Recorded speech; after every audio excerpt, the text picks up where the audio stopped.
More in-state help for Alabama on the way as Yhonzae Pierre, now the latest to sign his letter of intent on day number one of this early signing period of the 2023 class. Another edge rusher, 6'3", 221 out of Eufaula, Alabama. Eufaula High School, Florida State, Auburn, as you see it there on our RPM machine. Alabama, though, ultimately the winners. Got that commitment back in June of this year. Yhonzae Pierre now signs his letter. Talk about his skill set a little bit, Bone. A top 10 edge rusher in the class and a top 10 player in the state of Alabama.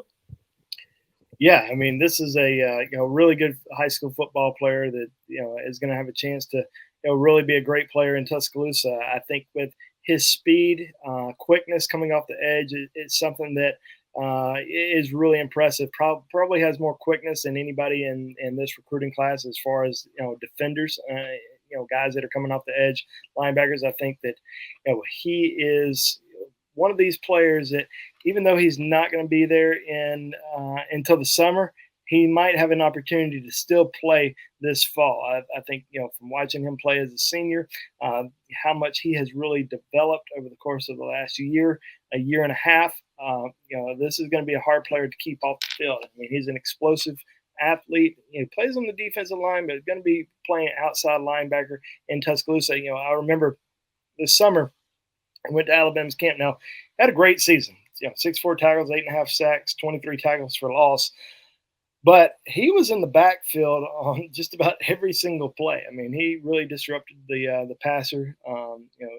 Always finding his way to the football, is a physical dude, and it's certainly somebody that Alabama is extremely excited about. I think he's number 34 overall according to On3 Sports, and the number 3 overall player in Alabama behind James Smith and Quay Russo.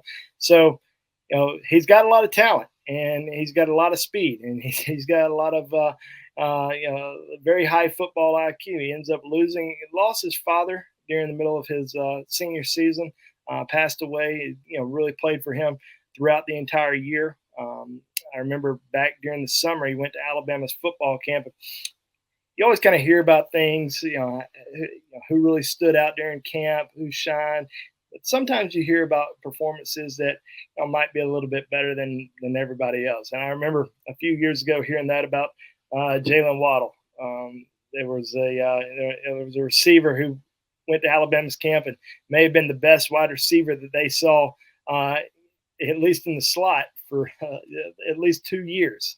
And it was Jalen Waddle. And we saw what he was able to do in Tuscaloosa. I heard that several years ago when Amari Cooper went to Alabama's camp and didn't have an offer from Alabama at the time. Ends up getting an offer, and got a phone call from somebody that said, this guy's going to start at Alabama as a true freshman. Mark my words.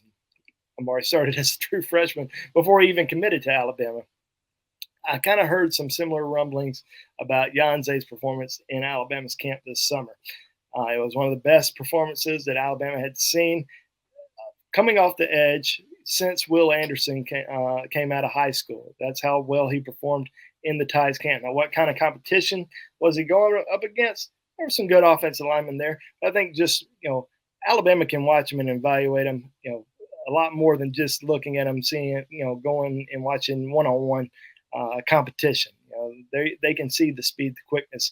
They can sit down with him in the film room and dissect plays and, see his size overall. And he's got everything they really look for in a great football player. And I think there's belief that he can be a special, athlete on the Tides defense. I mean, this defensive class is absolutely spectacular, from every single level, from defensive line, linebacker, secondary. And, he is one of those special players in this class. No doubt. Certainly one of the reasons that this class is the number one class in the country, adding to an edge rush room that is just loaded at Alabama. And you said, chance we see him here in year number one. Let's take a little bit deeper look at his recruiting, though. What led him to this decision? And ultimately, who are the guys that swung him to Alabama? Well, Charles Kelly was the lead recruiter there for Yhonzae. He had also built a really good connection with Coleman Hutzler. In the end, I think Alabama, LSU, Tennessee, Auburn, and they were all top contenders in his recruitment. I think he liked Georgia a little bit, but committed to Alabama early. Didn't really want to go through the entire recruiting process. He had gone to Alabama a couple different times, and once they really started making that strong push for him, it was a very easy decision. A guy who grew up, like in Alabama in an Alabama household, so he's a guy that wanted to get the commitment done early, and got it wrapped up, and now he's going to be focused on his career. Now he is going to be enrolling in summer. So, as I mentioned earlier, he won't be there until June, but he's definitely going to be training and getting ready, for his career in Tuscaloosa, back home in Eufaula.